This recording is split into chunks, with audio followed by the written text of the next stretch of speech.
Hi friends, ఇన్ని రోజులకైతే నాకున్న సమస్య ఏంది అనేది తెలిసిందన్నట్టు.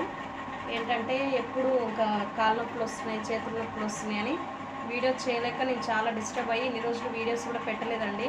ఎందుకంటే ఒకరోజు ఈ చెయ్యి అంతా నొప్పి వచ్చేది, ఒకరోజు ఈ చెయ్యి నొప్పి వచ్చేది, ఒకరోజు ఈ కాలు, ఒకరోజు ఈ కాలు, అట్లా ఊకే నొప్పులు వస్తుంటే ఊకే నాకు బాగాలేదని పెడితే ఎట్లా ఉంటుంది, అవే వీడియోస్ చూడడానికి కూడా బోర్ కొడతాయి కదా అనేసి నేను అసలు చాలా డిసప్పాయింట్ అయ్యేదాన్ని.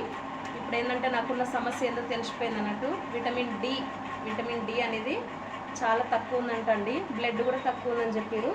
ఇంకా దాని తగ్గట్టుగా ఎండ కొడకుండి కొంచెం బ్లడ్ వచ్చే ఫుడ్ తిని టాబ్లెట్స్ వేసుకుంటే సెట్ అవుతుందని చెప్పారు. ఇన్ని రోజులు అసలు సమస్య ఏంటో తెలియక చాలా టెన్షన్ పడ్డా అన్నట్టు.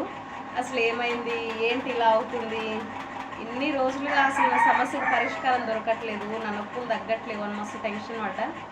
కానీ ఏదైనా సమస్య వచ్చినప్పుడు మంచిగా టెస్టులు చేయించుకోవాలండి.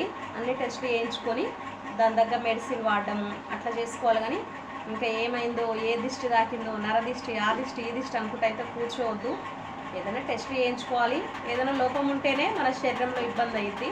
దాని దగ్గర మెడిసిన్ తీసుకోవాలి, కవర్ చేసుకోవాలి, మళ్ళీ యథావిధిగా మన పనులు చేసుకుంటూ ఉండాలి. ఇప్పుడైతే నాకు ఒక క్లియరెన్స్ వచ్చిందన్నట్టు. నాకు కూడా చాలా అపోహలు వచ్చి ఉండే. కాకపోతే విటమిన్ డి తక్కువ ఉందంటే శరీరంలో ఖచ్చితంగా నొప్పులు వస్తాయంట.